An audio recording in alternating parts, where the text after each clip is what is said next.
Welcome to training on using the OB/GYN Details template. This training is for NextGen 5.9, 8.4. Thank you for your attention. Let's get started.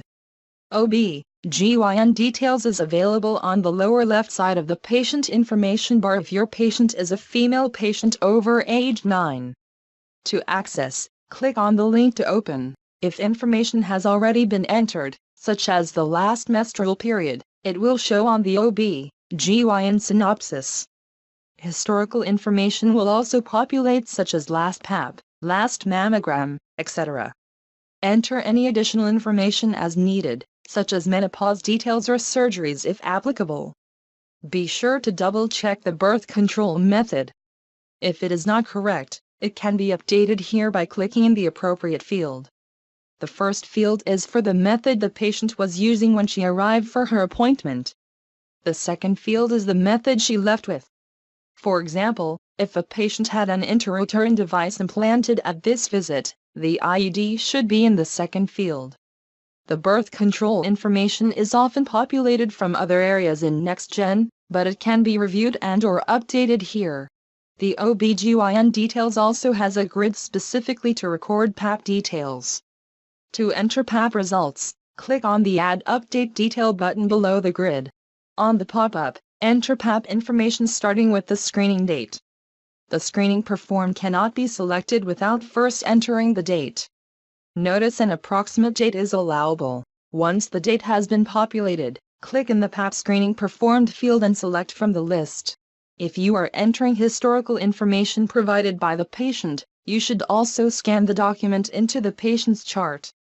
You may choose to add this to comments or click on Other and type See Scan Report. Be sure to add to grid. Whatever information you documented should now show in the history grid.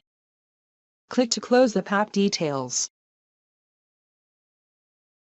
Auto calculation has been added for pregnancy history. If it is green like it shows here, that indicates the information in the pregnancy history grid matches the information entered for gravidity and parity. Any new patient should show as green. Be careful when entering pregnancy data so that the auto-calculation feature remains valid. If something does not match up, a warning in red or yellow will show. Once the data is corrected, the auto-calculation will turn to green. For some of our existing patients, we will need to take time to correct the information and then the auto-calculation should work going forward. To add pregnancy information, click on Add Update Detail. To enter pregnancy information, there are 3 things required indicated in red: the pregnancy entry type, the pregnancy number, and the delivery type. Additional information is helpful especially for current OB patients. To enter a previous pregnancy, select Historical Entry. Add the pregnancy number. In this case, our patient does not have any previous documentation. Start with documenting pregnancy number 1. Enter the other required field, which, as you just learned, is the delivery type. Depending on the patient's age and the visit type, add as much pregnancy detail as needed. Be sure to be accurate. Once you have documented pregnancy 1, be sure to add to grid and then repeat the process for any other pregnancies. If you are tasked with entering information when one of our prenatal patients delivers, select End Current Pregnancy. Enter as much detail as possible.